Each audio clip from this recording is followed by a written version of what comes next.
all about IT Gadget Soul. 그렇게 3세대로 왔습니다. 사실 3세대로의 변화는 시장에서 자연스럽게 이루어졌다기보다 이통사들과 제조사들이 힘을 합쳐 끊임없이 3세대로의 변화를 유도해왔던 것으로 기억합니다. 초반에 그리도 지지부진하던 세대의 뒤바뀜은 어느 시점에 준이나 핌 등의 서비스가 시작되며 짧지만 꽤 고화질의 동영상을 다운받거나 영상통화 등의 차별화된 서비스를 계속해서 어필한 끝에 서서히 소비자들이 3G로 천천히 넘어가게 되었습니다. 나는 화가 난 그녀를 5초 안에 웃길 수 있다. TV에선 볼 수 없는 개그, 오직 빔으로만 본다. 서프라이즈! 스마트폰으로 넘어가기 직전 시대의 피처폰들도 매력적인 제품들이 참 많았었는데요. LG의 초콜릿, 삼성의 가로 본능, 모토로라의 레이저가 저에게는 가장 생각나는 세 가지 휴대폰이네요. 얼굴 빨개졌네? 너 그렇게 수줍어해서 나랑 어떻게 사귈라 그래? 너 콱 안아준다. 서연 아이디 스마트폰의 태동기에 우리가 만났던 휴대폰들은 대부분 실망스러운 기억들이 많습니다. 정말 풀 브라우징만 겨우 되던 풀 브라우징 폰과 많은 분들로 하여금 피처폰의 시대가 영원할 것이라고 대부분의 사람들이 스마트폰이 아닌 피처폰만 계속해서 사용할 것이다 이렇게 주장하게 만들었던 삼성의 옴니아 시리즈가 있죠.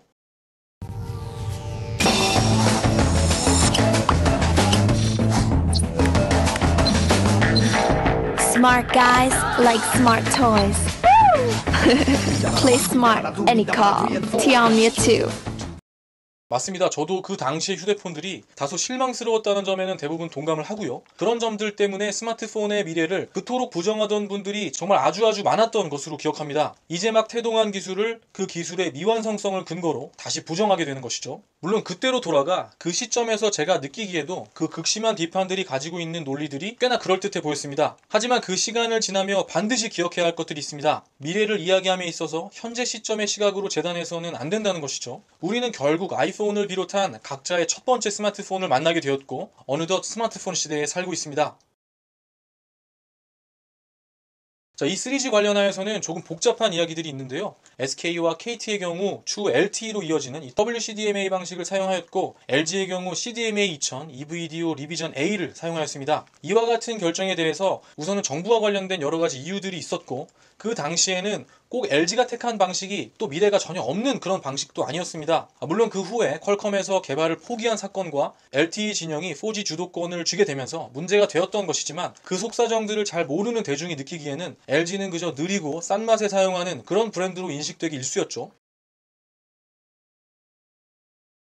마지막으로 그 속사정들에 대해 간단히 정리하면서 이번 시간을 마치도록 하겠습니다. 먼저 앞서 말씀드린 2세대에서 TDMA와 CDMA 방식이 있죠. 여기에서 국내에서는 CDMA 방식을 택했고 세계 최초로 CDMA를 상용화한 국가가 되었다는 점까지 정리했었습니다. 물론 이 CDMA가 국내에서 개발한 것은 아니지만 대한민국이 세계 최초라는 타이틀이 있는 그런 기술이기도 하고 여타 여러 가지 이유들로 정부에서는 이 방식을 계속 이어가길 원하는 그런 배경이 있었습니다. 반면 애초에 LG를 비롯한 통신 3사는 모두 CDMA가 아닌 TDMA 방식을 기반 기술로 하는 WCDMA 방식을 원했죠. 그렇게 되자 정부에서는 새 통신사 중에 점수가 가장 떨어지는 LG 측에 CDMA 2000 EVDO 방식을 제안하게 되었던 것이죠. 기억을 더듬어 당시의 기사들을 다시 살펴보면 애초에 LG에서 원했던 방향이라기보다 정부 측에서 균형 발전이라는 명목 하에 시장 흐름과 다른 선택을 하도록 유도한 그런 측면이 있습니다. 특히 정부의 역할과 관련해 그동안의 몇 가지 실책들에 대한 이야기나 아니면 반대로 더욱 명확한 사실관계에 대해서 이야기하고픈 분들이 많이 계시겠습니다. 그래서 나중에 꼭 한 분 모셔서 이야기를 듣는 자리를 마련해 보도록 하고요.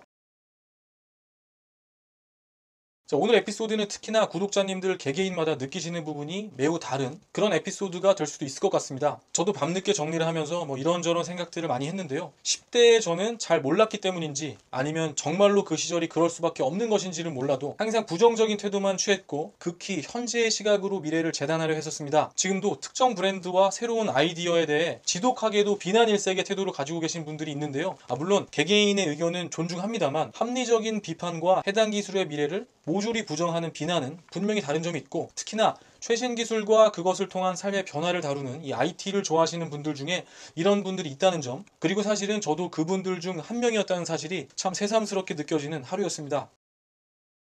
자, 갑자기 주제가 조금 무거워졌는데요. 마지막으로 아까 말씀드린 이 정부의 역할과 관련돼서 좋은 이야기를 들려주실 분이 계시면 가제소울로 한번 모시도록 하겠습니다. 자, 오늘 하루도 행복한 하루 되십시오. 감사합니다.